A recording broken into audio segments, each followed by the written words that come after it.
آپ لوگوں کو تو سمجھ ہی نہیں آتی، ہر وقت بس فضول خرچی ہی کرتی رہتی ہیں۔ یہ گھر میرے باپ کے پیسوں سے چل رہا ہے اور آپ لوگوں کا جب دل کرتا ہے پنیر بنا لیتے ہیں۔ ارے وہ آج مئی کی جنم دن تھا نا، اس لیے میں نے سوچا اس کے لیے کچھ اچھا بنا دو۔ برکہ ان پہ غصہ کر کے سیدھا ہال میں آتی ہے اور پھر صوفے پر بیٹھتی ہے اور اے سی کا ریموٹ آن کر کے اسے چلا لیتی ہے۔ وہیں پر ساوتری کی آنکھوں میں آنسو آ جاتے ہیں تو اس کی بیٹی کاجل اسے سمجھا رہی ہوتی ہے۔ اس کے بعد پورا پریوار ٹیبل پہ بیٹھ کے کھانا کھاتا ہے تو سبھی چپ کر کے کھانا کھا رہے ہوتے ہیں۔ میاں کو بھی بس کھانا اچھا لگتا ہے، وہ چپ کر کے کھانا کھاتا ہے۔ تبھی برکہ اپنی نند کاجل سے کہتی ہے، دیکھو کاجل، آج مجھے ڈیزائنر سے میرا سوٹ لا دو، میں نے وہ پہننا ہے، اور ہاں جلدی لے کے آنا۔ بھابھی بہت دھوپ ہے باہر، تو کیا ہوا، دھوپ ہے تو میں نے وہ پہننا ہے، میں نے کہا لے کے آؤ تو لے کے آؤ۔ تبھی وہ کچھ پیسے اٹھا کر ٹیبل پر مارتی ہے، اور یہ لو پیسے، جلدی سے لے کے آنا، جانتی ہو تم غریبوں کے پاس تو پیسے ہوں گے ہی نہیں۔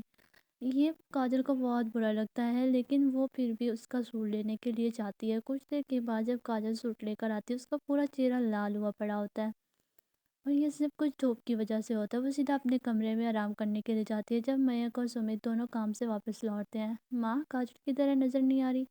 ارے بیٹا، وہ دوپہر میں باہر گئی تھی نا برکہ کی ساڑی لینے کے لیے، تو اس کو لو لگ گئی ہے اور وہ اپنے کمرے میں آرام کر رہی ہے۔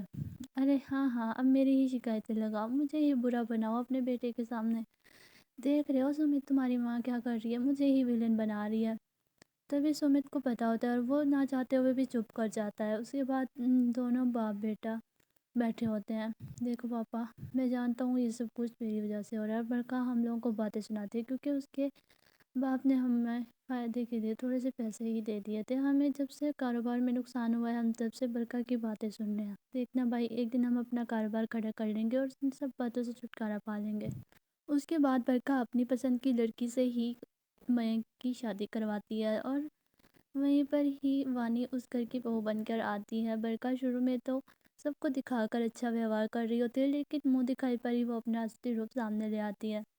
دیکھو وانی، میں ہی تمہیں یہاں پہ بہو بنا کے لائی ہوں، تم تو غریب گھر سے ہو اور تمہارے پاس تو اچھے کپڑے بھی نہیں ہیں پہننے کو۔ تبھی سب کہتے ہیں، وانی کی تعریف کرتے ہیں تو برکہ کو برا لگتا ہے، برکہ کو وہ باتیں سناتی ہے۔ جب سب مہمان چلے جاتے ہیں تبھی وانی اپنا اصل روپ دکھاتی ہے۔ اس کے بعد وہ تھک کر اپنے کمرے میں چلی جاتی ہے۔ اگلے دن اس کی پہلی رسوئی ہوتی ہے تو برکہ جان بوجھ کر سارا کام وانی کو بتاتی ہے۔ وہ سب سے پہلے اسے گھر کی صفائی کرنے کا کہتی ہے، اور اس کے بعد یہ ساری سبزیاں بھی لے کے آنے ہیں، جلدی سے پہلے گھر کی صفائی کر لو۔ تبھی سارے گھر کی وانی صفائی کرتی ہے اور اس کے بعد بازار سے سبزیوں کے تھیلے لے کر آتی ہے۔ اس میں بہت زیادہ گرمی ہوتی ہے، پسینے سے بھیگ چکی ہوتی ہے۔ دیکھو بھابھی، سبزیاں تو میں لے آئی ہوں، باہر بہت گرمی ہے۔ ہاں وانی، مجھے نظر آ رہا ہے۔ اس نے اپنے دوستوں کو جان بوجھ کے بلایا ہوتا ہے۔ شام کو تھک ہار کر وانی اپنے کمرے میں گر پڑتی ہے۔ میک اسے اٹھا کر بیڈ پر چلاتا ہے اور سب برکہ کی ساری حقیقت بتاتا ہے کہ وہ اپنے پیسے کا روب ہم پر جھاڑتی ہیں، اور جب سے ہمیں بزنس میں لاس آیا اس کے پاپا نے ہماری تھوڑی ہیلپ کی، تو اس وجہ سے وہ اب ہمیں باتیں سناتی رہتی ہے۔ وہ ساری حقیقت برکہ کی بتاتا ہے۔ وانی سن کر خاموش ہو جاتی ہے۔ اس طرح سے اگلے ہی دن جب برکہ چائے کا کپ اٹھائے کچن کے دروازے پہ کھڑی ہوتی ہے، تبھی وانی، اس کی ساس اور نند سو کر اٹھ کر آتی ہیں۔ تو آ گئی مہارانی اٹھ کر، تمہیں یہاں پہ سونے کے لیے نہیں بلایا تھا بلکہ گھر کے کاموں کے لیے۔ اپنی اوقات مت بھولنا، تم غریب گھر سے ہی آئی ہو، غریب بن کر ہی رہنا۔ تبھی وانی کچن میں کام کر رہی ہوتی ہے۔ وہ سب سے پہلے سبزیاں بازار سے بھی لے کر آتی ہے اور اس کے بعد کچن میں کام کرتی ہے۔ تبھی اس کی ساس کے زبردستی سے چھری لے کر سبزیاں کاٹنے لگتی ہے۔ تبھی وہیں پر برکہ بھی آ جاتی ہے۔ یہ کیا کر رہی ہیں ماں جی آپ، اس کی عادتیں مت بگاڑیں، سارا کام اس نے اکیلی نہیں سنبھالنا ہے، اسے کرنے دیں۔ اس کے بعد وہ برکہ کو چھت کی صفائی کرنے کا کہتی ہے۔ اتنی زیادہ گرمی میں وہ ننگے پاؤں چھت کی صفائی کرتی ہے تو اس کے پاؤں میں بھی چھالے پڑ جاتے ہیں۔ جب میں آفس سے آتا ہے تو وانی کے پاؤں میں چھالے دیکھ کر حیران ہوتا ہے اور کہتا ہے کہ یہ سب کچھ کیسے ہوا۔ برکہ تبھی سب کچھ حقیقت بتاتی ہے تو وانی کی آنکھوں میں آنسو ہوتے ہیں۔ سمیت اپنی بیوی سے جا کر جھگڑنے لگتا ہے تو اس کے بدلے میں ہی برکہ غصے میں آ کر وانی کے پاس آتی ہے اور اسے بہت باتیں سناتی ہے۔ اسے وانی کی باتوں کا غصہ آتا ہے۔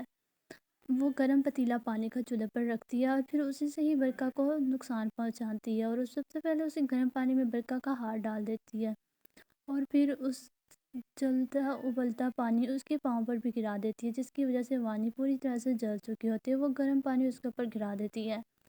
وانی بری طرح سے زخمی ہو جاتی ہے۔ برقا کی پھر بھی اگر کہیں نہیں جا رہی ہوتی، وہ پھر بھی اس کو باتیں سنائی جا رہی ہوتی ہے۔ وہ اپنی لالچ میں اندھی ہو چکی تھی۔ اس کے بعد جب کاجل کچن میں آتی ہے تو وہ اپنی بھابھی کو اس طرح سے دیکھ کر رونے لگ جاتی ہے۔ وانی کو کیا ہوا؟ تبھی وہاں پر ساوتری بھی آ جاتی ہے۔ سب وانی کا سن کر آفس سے مہک اور سمت بھی آ جاتے ہیں۔ سب وانی کو لے کر ہاسپٹل جاتے ہیں اور سب سے پہلے تو وہ برقا کو بہت باتیں سناتے ہیں۔ میں تجھے تو جیل بھیج کر رہوں گا، یہ پولیس کیس ہے، تو نے میری پتنی کا یہ حال کیا۔ تو اس کے بعد سب ڈاکٹر کے پاس وانی ڈاکٹر بھی کہتے ہیں کہ یہ پولیس کیس ہے اور اسے جان بوجھ کر جلایا گیا ہے۔ اس کے بعد سب پریوار والے کھڑے ہوتے ہیں۔ تبھی برقا کی ساس برقا کی ماں کو فون کر کے بلا لیتی ہے۔ اس کی ماں بھی ماننے کو تیار نہیں ہوتی کہ برقا نے یہ سب کچھ کیا ہے۔ نہیں نہیں، میری بیٹی ایسا نہیں کر سکتی، وہ زبان کی تیز ضرور ہے تھوڑی سی، لیکن وہ ایسا بالکل بھی نہیں کر سکتی۔ تبھی کاجل کہتی ہے، جی آنٹی جی، یہ آپ کی بیٹی نے کیا اور آپ کی ہماری تھوڑی سی ہیلپ کے کی ہے۔ آپ کی بیٹی خود کو پتہ نہیں کیا سمجھی، ہم سب جوتی کی نوک پر رکھا ہوا ہے۔ یہ سن کر سب حیران ہوتے ہیں۔ برقا سیدھا اپنے پتا کے پاس جاتی ہے اور اپنے پتا سے کہتی ہے، پاپا مجھے بچا لیں۔ پولیس بھی آ چکی ہوتی ہے وہاں پہ برقا کو لینے کے لیے۔ برقا رو کر وہ اپنے پتا سے ہیلپ مانگتی ہے، لیکن وہ بھی ان کی ہیلپ نہیں کرتا۔ تبھی وانی کو ہوش آتا ہے تو پولیس والے وانی کا انٹرویو لینے کے لیے جاتے ہیں، جو کہ وانی کے بیان سے ہی برقا کو جیل ہونی تھی۔ تو تبھی برقا وانی کی طرف دیکھتی ہے اور اس طرح سے وانی اپنا بیان دیتی ہے اور وہ برقا کو بچا لیتی ہے۔ وہ کہتی ہے کہ میرا ایکسیڈنٹ ہی ہوا ہے، بلکہ یہ سب کچھ برقا نے نہیں کیا۔ یہ سن کر سبھی حیران ہوتے ہیں۔ پولیس والے واپس چلے جاتے ہیں کیونکہ اب مریض نے خود ہی اپنا بیان دے دیا تھا۔ تو پولیس والے بھی چلے جاتے ہیں۔ اس کے بعد پورا پریوار وانی کے پاس جاتا ہے۔ برقا وانی کے پاؤں میں بیٹھ جاتی ہے اور رو رو کر اسے معافی مانگنے لگ جاتی ہے۔ اس کے بعد وانی اس کو معاف بھی کر دیتی ہے۔ سب پریوار والے حیران ہوتے ہیں۔ برقا سب سے باری باری معافی مانگتی ہے اور کہتی ہے کہ وہ آئندہ ایسا کچھ بھی نہیں کرے گا۔ برقا کو معاف کر دیتے ہیں۔ اس کے بعد وانی کو گھر لے کر آیا جاتا ہے۔ وانی بھی تھوڑی زخمی ہوتی ہے۔ برقا گھر کے سارے کام کرنے لگ جاتی ہے۔ اب برقا پوری طرح سے بدل چکی ہوتی ہے۔ وہ سب کے لیے کھانا بھی بناتی ہے۔